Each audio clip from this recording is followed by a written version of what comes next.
உறவுகள் அனைவருக்கும் அன்பான வணக்கங்கள். சரவணன் வந்துட்டு அஞ்சலி வீட்டுக்கு போயிட்டு அவங்க கிட்ட ரொம்பவுமே மனசு கஷ்டப்பட்டு பேசிட்டு வராரு. ஸோ ஃப்யூச்சரில் அஞ்சலிக்கு வந்துட்டு சரவணனை கல்யாணம் பண்ணி வச்சிடலாம், அவங்க அப்பா அம்மா அப்படி யோசிப்பாங்க அப்படின்னு நீங்கள் நினச்சிங்கன்னா மறக்காமல் இந்த வீடியோக்கு ஒரு லைக்கை மட்டும் கொடுத்துருங்க. ஸோ அங்கே போனதுக்கப்புறமா பார்த்தா உள்ளே வரலாமா அப்படின்னு கேட்குறாரு. அவங்க அப்பா பார்த்துட்டு உடனே கத்துறாரு, ஏன்பா உங்களால் பிரச்சனை வந்துச்சுன்னு தானே உங்கள் கடை வரைக்கும் வந்து நான் சொல்லிட்டு வந்தேன், அப்புறம் எதுக்குப்பா இங்கே வரைக்கும் வந்து நீங்கள் இப்படிங்களா அசிங்கப்படுத்தணும்னு நினச்சிட்டு இருக்கீங்களா அப்படின்னு திட்டுறாங்க.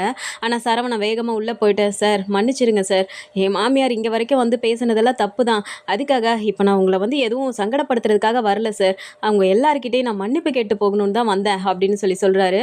அப்போ அப்படியே ஒரு மாதிரி பார்த்துட்டே இருக்கும்போது பார்த்தா அஞ்சலி உள்ளேருந்து வெளியே வராங்க. வந்ததுக்கப்புறமா அவங்க அம்மா அப்படியே பார்க்கும்போது, என்னம்மா என்ன தெரிலையா உங்களுக்கு, நான் தாம்மா சரவணன், உங்களை வந்து பார்த்துருக்கேனே அப்படிங்கிறாங்க.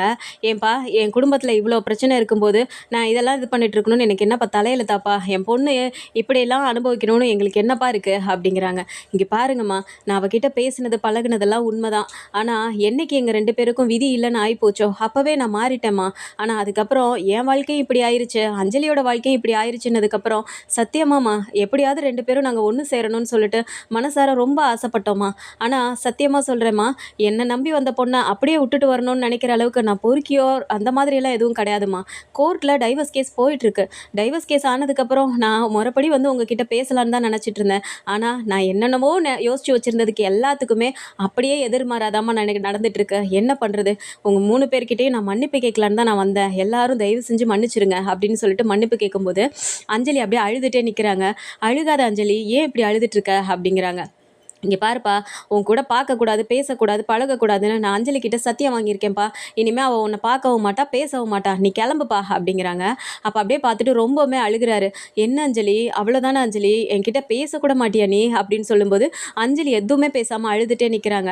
அப்படியே ஒரு மாதிரி பார்த்துட்டு, சரிங்க சார், நான் மன்னிப்பு கேட்க தான் வந்தேன், நான் கிளம்புறேன் அப்படின்னு சொல்லிட்டு அவர் பாட்டு கிளம்பி போகிறாரு. ஆனால் இங்கேருந்து அஞ்சலி சரவணனை பார்க்குறதும் சரவணன் அஞ்சலியை பார்க்குறதும் அப்படியே ஒரு மாதிரி அழுதுகிட்டே வந்துட்டு அஞ்சலி உள்ளே ஓடிடுறாங்க. இது அவங்க அப்பாவும் அம்மாவுமே பார்க்குறாங்க. பார்த்துட்டு, என்னங்க இது அப்படிங்கிறாங்க.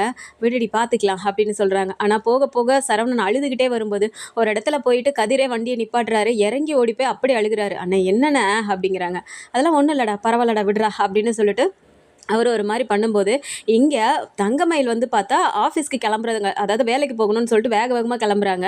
அவங்க தங்கச்சி பார்த்துட்டு, அக்கா என்னக்கா நைட்டு தான் நீ ஹாஸ்பிட்டல்லேருந்து வந்திருக்க, இப்போ பாட்டுக்கு நீ வேலைக்கு கிளம்புற அப்படிங்கிறாங்க. இப்போ என்ன வேலைக்கு போகிறதுனால, அங்கே போனால் தானே சம்பாதிக்க முடியும், என் பிள்ளைய நான் பார்க்க முடியும் அப்படிங்கிறாங்க. எக்கா உன் உடம்பே சரியில்லை, சொன்ன கேளுக்கா அப்படின்னு சொல்லும்போதே மயில் வேக வேகமாக வெளியில் வரும்போது, என்னடி உடனே கிளம்பிக்க போகிற, அங்கே போய் மயக்க வந்தால் என்னடி பண்ணுறது அப்படிங்கிறாங்க. அதெல்லாம் ஒன்றும் வராதுமா, நான் பார்த்துக்கிறேன் அப்படின்னு சொல்லிட்டு, இங்கே பாருமா உன்கிட்ட ஒரு முக்கியமான விஷயம் சொல்லணும், இனிமே தயவு செஞ்சு என் வாழ்க்கை விஷயத்தில் நீ தலையிடாத அப்படின்னோன்னு அவங்க அப்பா அப்படியே பார்க்குறாரு. என்ன தங்கமயில், யார்கிட்டயோ பேசுகிற மாதிரி பேசிகிட்டு இருக்க அப்படிங்கிறாங்க. பாத்தியாயா, இவளுக்கு உடம்பு சரியில்லைன்னா பெத்தவனா வேணும், அவளுக்கு ஏதாவது பார்க்கணும், ஏதாவது இது பண்ணணுன்னா பெத்தவனா வேணும், ஆனால் இந்த விஷயத்தில் மட்டும் இனி யாரோ மாதிரி தூக்கி எறிஞ்சு பேசுவாளாம். நல்லா இருக்குடி உன் நியாயம், நீயும் வாயை திறக்க மாட்ட, என்னையும் கேட்க விட மாட்டேன், ஏண்டி உன் புருஷன் இன்னொருத்தி கூட இப்படி சுற்றிக்கிட்டு இருக்கதெல்லாம் உனக்கு சம்மதம் அடி அப்படிங்கிறாங்க. எனக்கு சம்மதம் தான், எனக்கே அதில் பிரச்சனை இல்லை, எனக்கு என்ன அதனால அவர் யார் கூட பேசினா என்ன பழகுனா என்ன அப்படிங்கிறாங்க. ஏண்டி என்னடி இப்படி பேசிகிட்டு இருக்க, உனக்காக இல்லைனாலும் உன் பிள்ளைக்காகவாவது அவர் இருக்க வேணாமாடி அப்படிங்கிறாங்க. இங்கே பாருமா, இனிமேல் பிள்ளைய சாக்கா வச்சுட்டு என்னை அவர் கூட சேர்த்து வைக்கணும்னு நினச்சிட்டு தயவு செஞ்சு எதுவுமே பிரச்சனை பண்ணாத, என்னை ஏன் போக்கில் விட்டுரு, நான் பார்த்துக்கிறேன் அப்படிங்கிறாங்க. என்னதாண்டி உன் நினப்பில் நீ இருக்க, திமிரா பேசிகிட்டு இருக்க அப்படிங்கிறாங்க. ஆமாம், இந்த குழந்தையே என் குழந்தை இல்லைன்னு சொன்னவர், அவர் என்ன பண்ணால் எனக்கு என்ன, அதை பற்றி எனக்கு கவலை இல்லை, நான் பார்த்துக்கிறேன் அப்படிங்கிறாங்க. அது சரிடி, இப்போ எங்களை வேணான்னு சொல்கிறேன், நாளைக்கு புள்ள பிறந்தா நீ பாட்டுக்கு என்னடி பண்ணுவ அப்படின்றாங்க. அப்பயும் நான் வேலைக்கு போவேனே அப்படிங்கிறாங்க. வேலைக்கு போவ, உன் பிள்ளைய யார் பார்த்துக்கிறது அப்படின்னு சொன்ன உடனே அவங்க தங்கச்சி இருந்துட்டு, அக்கா குழந்தைய நான் பார்த்துக்க மாட்டேனா அப்படிங்கிறாங்க. சரியா போச்சுடி, நீயும் அப்படின்னா இந்த வீட்டிலே இருக்க போகிற, கல்யாணம் பண்ணி புருஷன் வீட்டில் போய் வாழணுங்கிற ஆசையெல்லாம் இல்லை, இதோ உங்கள் அக்கா காரி இருக்காளே அதே மாதிரி நீயும் இருக்க போகிற, அப்படி தானே அப்படிங்கிறாங்க. அப்போ அப்படியே ஒரு மாதிரி பார்த்துட்டு, என் குழந்தைய பார்த்துக்க எனக்கு தெரியும், நான் அங்கேயே தூக்கிட்டு போய் கூட வச்சு பார்த்துப்பேன், அவங்க எதுவும் அப்படிலாம் வேணான்னு சொல்ல மாட்டாங்க, இனிமேல் தயவு செஞ்சு என் வாழ்க்கையில் தலையிடாத அப்படின்னு சொல்லிட்டு தங்கமயில் விறுவிறுன்னு வேலைக்கு கிளம்பி போடுறாங்க. இங்கே வீட்டில் பார்த்தா மீனா வந்து குளிச்சுட்டு வராங்க. அதுக்கு முன்னாடி செந்தில் வந்துட்டு ஃபோனில் பேசிக்கிட்டே, இந்த ஃபைல் தானே சார், எடுத்துகிட்டு வந்துடுறேன் சார், கண்டிப்பாக உங்களுக்கு இதை முடிச்சு கொடுத்துட்றேன் அப்படின்னு சொல்லிட்டு ஃபோனில் பேசிகிட்டு இருக்கும்போதே டவர் கிடைக்கலன்னு சொல்லிட்டு, இருங்க சார் கொஞ்சம் தள்ளி வந்து பேசுகிறேன் அப்படின்னு அவர் பால்கனிக்கு போய் பேசுகிறாரு. போகிற அவசரத்தில் பீரோவை திறந்து வச்சுட்டே போகும்போது அங்கேருந்து மீனா வந்து பார்க்குறாங்க. எல்லாத்தையும் எப்படி எப்படி போட்டு வச்சிருக்காரு பாரு, திறந்ததை மூடுறதில்ல, என்னதான் அவர் பண்ணுறாரோ அப்படின்ட்டு வேகமாக போய் பீரோவை மூடலாம் அப்படின்னு போகும்போது தான் அங்கே செந்திலோட பீரோவில் கட்டுக்கட்டாக பணம் இருக்கதை பார்க்குறாங்க. அதை பார்த்தோன்னே அப்படியே ஷாக் ஆகி நிற்கும்போது அங்கேருந்து அவரும் ஃபோன் பேசிட்டு வந்தோடனே திருன்னு முழிக்கிறாரு. என்ன இது அப்படிங்கிறாங்க. என்ன மீனா, பணம் தான் அப்படிங்கிறாங்க. பணம்னு எனக்கு தெரியுது, இவ்வளோ பணம் ஏது அப்படிங்கிறாங்க. அது என்னோட சேவிங்ஸ் தாண்டி அப்படிங்கிறாங்க. சேவிங்ஸா? உங்களோட சம்பளம் எவ்வளோங்கிறதும் எனக்கு தெரியும், நீங்கள் வேலைக்கு போய் எவ்வளோ நாள் ஆகுதுங்கிறதும் எனக்கு தெரியும். என்னங்க பண்ணிட்டுருக்கீங்க நீங்கள் பண்ணுற அதே வேலையை தானே நானும் பண்ணிகிட்ருக்கேன் கவர்மெண்ட்டில். அப்படி இருக்கும்போது நீங்கள் என்ன மாதிரி வேலை பண்ணுறீங்கன்னு யோசிக்க கூட முடியாத அளவுக்கு நான் இருக்கேன். என்னடானா திடீர்னு தங்க வளையல் வாங்கிட்டு வந்து கொடுத்தீங்க, கொஞ்ச நாளாகவே பணத்தை தண்ணி மாதிரி செலவு பண்ணிட்டு இருக்கும்போதே எனக்கு ஏதோ ஒன்று தோணுச்சு, ஆனால் இப்போ கட்டுக்கட்டாக பணம் வச்சிட்ருக்கீங்க, என்னங்க நடக்குதுங்க அப்படிங்கிறாங்க. நீ என்ன மீனா, பணம் வச்சுருந்தா சேர்த்து கூட வைக்கக்கூடாதா, என்ன ஓவராக நீ பேசுகிற அப்படிங்கிறாங்க. ஆமாம், உங்களுக்கு முன்னாடியிலேருந்தே நான் வேலைக்கு போகிறேன், உங்களை விட அதிகமாகவே நான் சம்பளம் வாங்குகிறேன். அப்படி இருக்கும்போது என்னால் கூட இவ்வளோ பணம் சேர்த்து வைக்க முடியல, நீங்கள் எப்படி அப்படிங்கிறாங்க. ஓ, அப்படின்னா நீ என்னை விட அதிகமாக சம்பாதிக்கிறேன்னு என்னை நீ குத்தி காட்டுற அப்படி தானே அப்படிங்கிறாரு. இங்கே பாருங்கள், பேச்சை மாற்றாதீங்க, நீங்கள் ஒழுங்காக சொல்கிறீங்களா இல்லையா அப்படிங்கிறாங்க.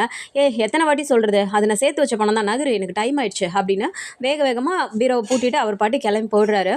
மீனாக்கு இது ஒரு மாதிரியே மனசில் நெருடிக்கிட்டே இருக்குது. இவர் பண்ணுறது ஏதோ தப்பாக இருக்கே, தேவையில்லாமல் இதிலே மாட்டிக்கு போகிறாரு அப்படிங்கிற மாதிரி ஆஃபீஸ்க்கு போயிட்டு அப்படியே அவங்களுக்கு வேலையே ஓட மாட்டேங்குது. வேலை முடிச்சுட்டு சீக்கிரமாகவே பர்மிஷன் போட்டுட்டு நேராக வீட்டுக்கு போகிறாங்க. அங்கே போனால் மீனாவோட அப்பாவும் அம்மாவும் பார்த்துட்டு, மாமாடி எப்படி இருக்க, என்னடா வேலை முடிஞ்சிடுச்சா, சீக்கிரமாகவே வந்துட்டேன் அப்படின்றாங்க. இல்லைப்பா, எனக்கு ஒரு மாதிரி இருந்துச்சு, அதனால தான் இங்கே வந்துட்டேன் அப்படின்றாங்க. சரிம்மா, தனியாகவே போய் அங்கே இருக்கீங்கல்ல, ஒரு மாதிரி தான் இருக்கும், எல்லாரு கூடயும் ஒன்றா இருந்த பிள்ளைல்ல அப்படிங்கிறாங்க. ஆமாப்பா, அங்கே போய் தனியாகவே இருக்கிறது ஒரு மாதிரி தான் இருக்குது, எப்படா வீக்கெண்டாகவும் எங்கேயாவது போகலான்னு தான் தோணுது அப்படிங்கிறாங்க. சரிம்மா, மாப்பிள்ளை என்ன பண்ணுறாரு அப்படின்னோடனே மீனா அப்படியே ஒரு மாதிரி கோவமாக உட்காந்துட்டு இருக்காங்க. அப்போ மீனாவோட அம்மா வந்துட்டு, என்னடி மாப்பிள்ளையை பற்றி கேட்டால் இப்படி மூஞ்சி வச்சுட்டு உட்காந்துருக்க அப்படிங்கிறாங்க. மா, என்ன கடுப்பாக இருக்குமா, என்னத்தை சொல்கிறதுனே தெரில, இவர் ஏதோ தேவையில்லாத ஒரு பிரச்சனையில் மாட்ட போகிறாருன்னு மட்டும் தெரியுது அப்படிங்கிறாங்க. என்னம்மா சொல்கிற, மாப்பிள்ளை என்ன பண்ணுறாரு அப்படி, எதுக்கு தேவையில்லாத பிரச்சனை வரப்போகுது அப்படின்னு அவங்க அப்பா கேட்குறாரு. இல்லைப்பா, பீரோவில் சம்மந்தமே இல்லாமல் கட்டுக்கட்டாக பணம் வச்சுருக்காரு, எனக்கு வேறு தங்க வலையெல்லாம் வாங்கிட்டு வந்து கொடுக்குறாரு, என்ன நடக்குதுன்னே புரியலப்பா, கேட்டால் சேவிங்ஸ்ன்னு சொல்கிறாரு, எதுலையாவது தேவையில்லாமல் மாட்டிக்கு போகிறாருன்னு எனக்கு தோணுதுப்பா அப்படிங்கிறாங்க. அப்போ அவங்க அப்பா அப்படியே பார்த்துட்டு ஒரு மாதிரி சிரிக்கிறாரு. என்னப்பா சிரிக்கிறீங்க அப்படிங்கிறாங்க. என்னம்மா, இதெல்லாம் ஒரு விஷயம் நான் வந்து பேசிகிட்டு இருக்கேன், பார்த்துக்கலாம் விடுமா, நம்ம வேலைக்கு சேரும்போதே எவ்வளோ பணம் கொடுத்து தானே சேர்த்தோம், அப்போது வேலைக்கு போனால் அந்த பணத்தெல்லாம் திரும்ப எடுக்க வேணாமா, இது ஒரு பிரச்சனை நீ வந்து பேசிகிட்டு இருக்க அப்படிங்கிறாங்க. இங்கே பாருங்கப்பா, நான் வந்து எப்படி படித்து எக்ஸாம் எழுதி வேலை வாங்கினேன், அந்த மாதிரி அவனும் இருக்கணும்னு தானே நான் ஆசைப்பட்டேன், ஆனால் அதெல்லாம் நடக்கலைங்கும்போது நீங்கள் அவனுக்கு வேலையை வாங்கி கொடுத்தீங்க, பணத்தை கொடுத்து, அதுக்காக இப்படியெல்லாம் பண்ணுவானா, நானும் தானேப்பா வேலைக்கு போகிறேன், எனக்கு இந்த மாதிரி பண்ணணும்னு தோணாதா, நான் அது மாதிரி ஒரு நேரம் கூட நினச்சதே இல்லையே அப்படிங்கிறாங்க. இப்போ மீனாவோட அம்மா பார்த்துட்டு, விடுறி, அதான் உங்கள் அப்பா கிட்ட சொல்லிட்டில, மாப்பிள்ளை கிட்ட அவர் பேசிக்கிறாரு, நீ வா அப்படின்னு சொல்கிறாங்க. அப்படியே மீனா ஒரு மாதிரி யோசிச்சுக்கிட்டே இருக்காங்க. இப்போது திடீர்னு வந்துட்டு ரைடு வர போகிறாங்க, அந்த விஷயத்தில் செந்தில் பயங்கரமாக மாட்ட போகிறாரு. அப்போ தான் வந்துட்டு எல்லாருக்கும் தெரிய போகுது அது லஞ்ச பணம் தான் அப்படின்னு சொல்லிட்டு, ஸோ வேலையிலேருந்து சஸ்பெண்ட் பண்ண போகிறாங்க. அப்போ தான் மீனா எல்லாருக்கிட்டையும் போட்டு உடைக்க போகிறாங்க. நான் அப்போயும் உங்ககிட்ட சொன்னேன்ல, கேட்டிங்களா, எதுக்கு தேவையில்லாத வேலை பார்க்குறீங்க அப்படின்னு சொல்லும்போது பாண்டியனும் கோமதியும் இந்த சைடு இவனா இப்படி பண்ணா அப்படிங்கிற மாதிரி ரொம்பவுமே கவலையில் இருக்க போகிறாங்க. ஸோ பாண்டியன் ஸ்டோர்ஸை பொறுத்த வரைக்கும் மாற்றி பாண்டியன் குடும்பத்துக்கு ஒரு பிரச்சனை அப்படிங்கிறது வரதான் போகுது. ஸோ இந்த மாதிரியான கதைக்களம் வந்தால் நல்லா இருக்கும்னு நினச்சிங்கன்னா மறக்காமல் நம்மளோட சேனலை சப்ஸ்கிரைப் பண்ணிக்கோங்க. அண்ட் வீடியோ பிடிச்சிருக்கு அப்படின்னா சின்னதாக லைக்கை மட்டும் கொடுத்துருங்க. தேங்க்ஸ் ஃபார் வாட்சிங்.